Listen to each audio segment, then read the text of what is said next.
And now, it's time for another Dice Tower review with Ryan Metzler.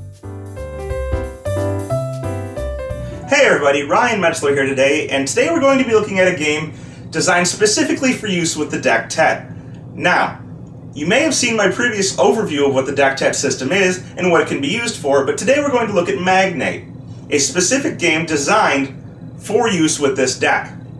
Now, Magnate is somewhat of an area control game, which uses resources and cards in order to try and get you to best control 5 different areas on the board.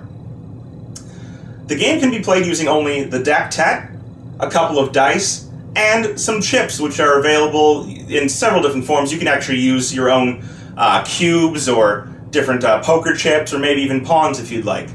So why don't we take a look at what you need to play the game, how you can get it, and what the game plays like.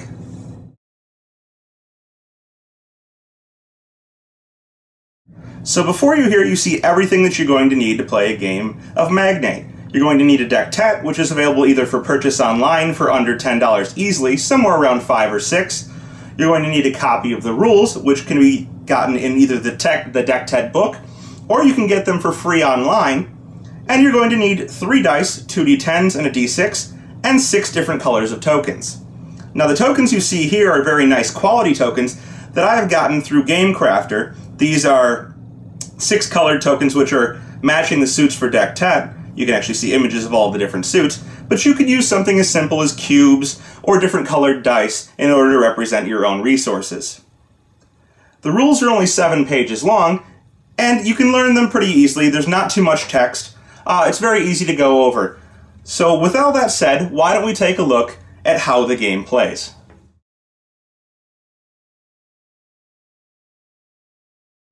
So this is the layout for a starting game of Magnate.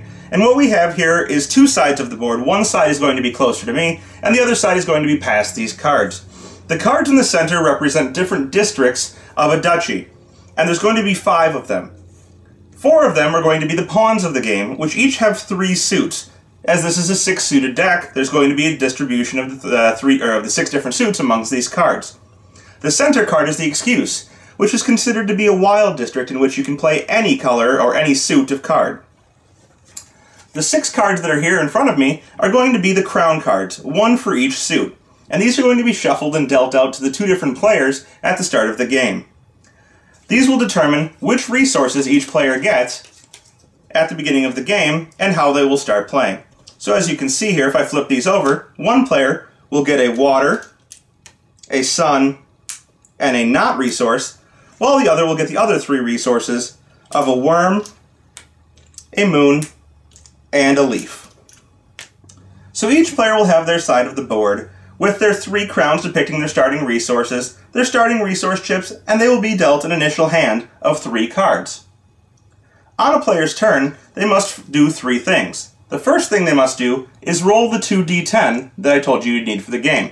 And they're going to roll these 2, and they're going to look at the higher of the 2. The first thing they'll do is actually check to see if any 1s were rolled, and they would resolve taxation, which would result in rolling of a d6 and losing the corresponding resource if you have more than 1 of that resource. So for example, the corresponding resource for 4 is leaves. If one player were to have 3 leaves, they would lose all but 1 to the taxation. The next thing, as I said, you look at the higher of the 2 numbers, and you look if either player has any of those numbers in any of the 5 districts. As nobody has any cards on the table yet, they obviously have no 6s, and will not receive any resources. But if there were to be cards on the table matching a 6, depending on the status of that card, you would earn resources to go to your personal bank. The next thing a player must do on their turn is play one of their cards. Now, there are 3 ways to play cards.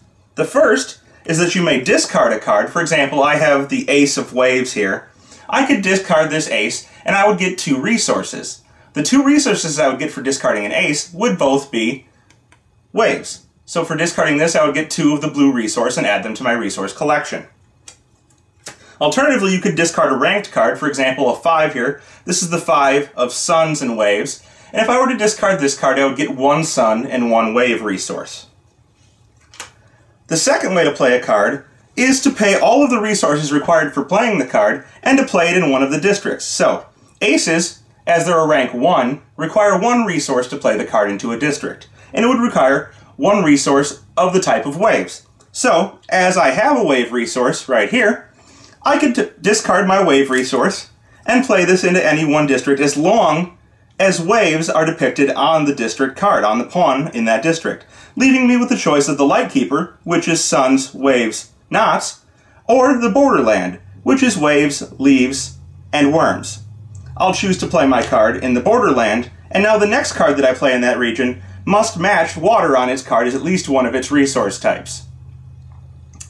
The third option when playing cards is to do what's called developing.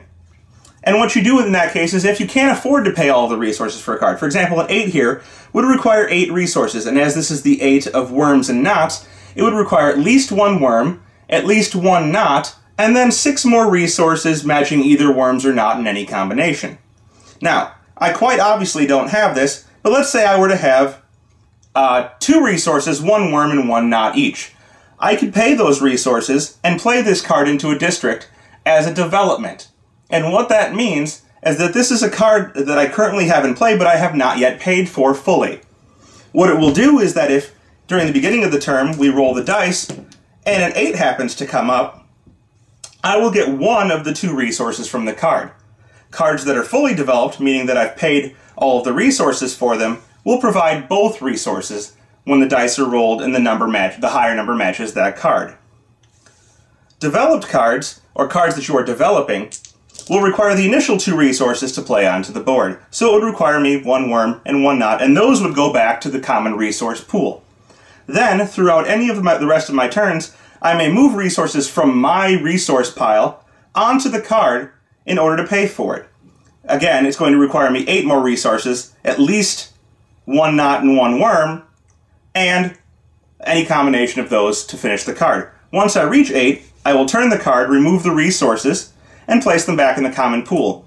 This is now a fully developed card, and once again, when the numbers are rolled, will provide both resources.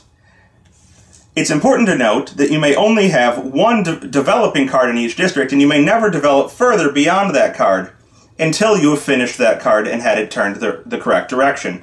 After that point, you may play another card in the district, so long as it matches one of the 2 elements that's currently on the card, or one of the 2 symbols. So my next card in this district would have to be either a worm or a knot. At any point during the play a card turn, if you were to have 3 resources of the same type that you do not want, you may take them all and trade them into the bank for any one type of resource. For example, I could trade my 3 knots here for 1 leaf. This is sometimes beneficial when you have an excess of some pieces and not enough of other types of resource in order to play cards. The last thing you have to do on your turn is to draw a card from the deck and add it to your hand. In doing so, you're going to always have a hand of 3 cards at the end of your turn, and at the end of the game you should end up with 2 cards, as there won't be any more cards to draw. After that player has ended their turn, the second player would take their turn again, rolling the dice, checking to see for any gained resources. Again, a 6 and a 4 is not going to gain us any resources, and then playing a card, either discarding it for resources or starting a development, or fully paying for one of their cards, and then drawing from the deck. The game is going to go on until you've cycled through the deck twice, at which point each player will get 1 more turn.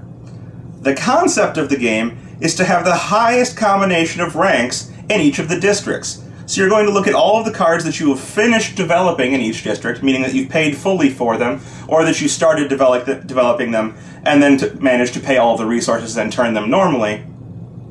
And you're going to add up all of their values. So for example, if I had an ace and an 8 here, I would have a total of 9 for the Borderlands. Whoever has the most total rank for each district is going to earn 1 victory point for that district. So as you can see, there's a total of 5 victory points, 1 for each district. There can be a tie in which players are tied for a district. For example, if I were to have 9 on this side, and my opponent were to have 9 on the other side, no one would score a point for this district. In this way, you can end up with a tie game. However, the game then goes to the player who has the most total rank between all of the districts. So you add up all of your cards and compare who has the higher rank. If there's still a tie in that case, the game goes to whoever has the most resources left over. If finally there's a tie on the most resources, the game ends up as a draw, neither player wins, and perhaps you should play again.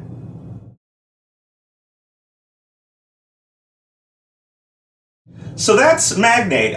Really a great game. I was very surprised. One of the few print and plays that I've ever played that I think is as good as, if not better, than most of the two-player games on the market.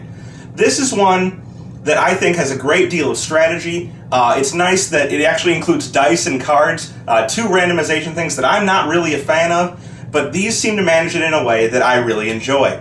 It's got area control, it has hand management, it has resource management, and it has some level of trying to balance all three in order to best get your cards onto the table, and some strategic planning and either, developing cards early. Maybe you'll only get one resource out of them when you roll the dice. Maybe you'll get two if you wait a little while longer and decide to pay all of it.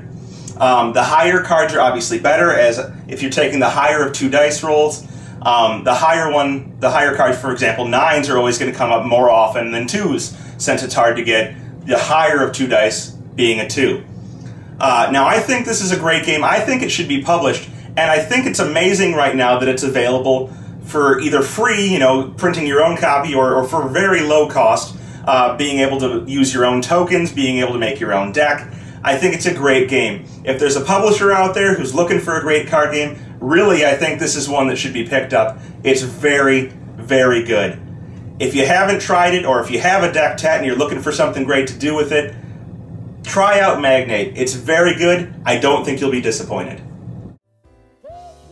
Thanks for joining us today. For more written, audio, and video reviews, as well as the #1 board game podcast, check out the website at www.thedicetower.com. Until then, this is Eric Summerer, and you've been watching The Dice Tower.